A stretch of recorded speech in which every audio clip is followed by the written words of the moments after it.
గౌరవనీయులు ఆంధ్రప్రదేశ్ ముఖ్యమంత్రి వర్యులు శ్రీ నారా చంద్రబాబు నాయుడు గారు వారికి నమస్కారాలు తెలియజేస్తున్నాం.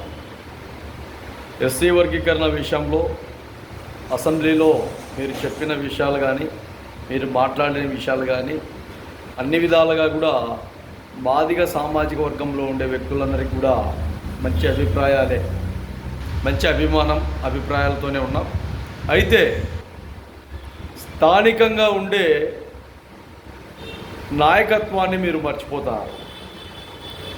స్థానికంగా అంటే ఇప్పుడు 26 జిల్లాలుగా ఏర్పడిన ఆంధ్రప్రదేశ్, గతంలో 13 జిల్లాలుగా ఉన్న ఆంధ్రప్రదేశ్, అదే విధానాలతో 1994లో స్టార్ట్ అయిన ఉద్యమ కార్యాచరణ మాదిగ రిజర్వేషన్ పోరాట సమితి రాష్ట్రాలు విడిపోయిన తర్వాత అనేక విధాలుగా రకరకాలుగా ఇబ్బందులు గురైన సందర్భాలలో ఆంధ్రప్రదేశ్లో కూడా రకరకాలుగా బలమైన నాయకత్వాన్ని అమలు చేసుకుంటూ ఇక్కడుండే స్థానికంగా ఉండే వ్యక్తులు ఆంధ్రప్రదేశ్ 26 జిల్లాల వారీగా పుట్టి పెరిగిన వ్యక్తులు కూడా చాలామంది నాయకత్వం వహించారు. చాలామంది మీకు కూడా తెలుసు. వాళ్ళను కూడా మీరు పిలిపించి మాట్లాడే విధానాలు అమలు చేయాలని మనస్ఫూర్తిగా ఆకాంక్షిస్తున్నాం.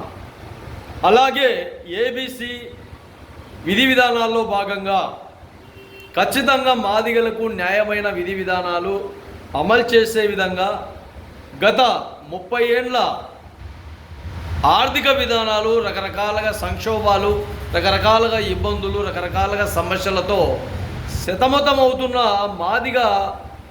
మాదిగ ఉపకులాలు అందరి విధానాలతో మంచి లౌక్య విధానాలతో లౌకికంగా ఏబీసీ ఆ శాత ఎంతవరకు అనేది కూడా ఆలోచన చేసి ఖచ్చితంగా న్యాయం చేసే విధంగా ఉండాలని, అలాగే స్థానికంగా ఆంధ్రప్రదేశ్లో ఉండే ఎంఆర్పిఎస్ నాయకులను ఖచ్చితంగా మీరు పిలిపించి మాట్లాడే విధంగా కూడా ఉండాలని మహాజన రాష్ట్ర సమితి ఆంధ్రప్రదేశ్ రాష్ట్ర ముఖ్యమంత్రి వర్యులకు ఖచ్చితంగా ఈ విషయాన్ని తెలియజేస్తున్నాం.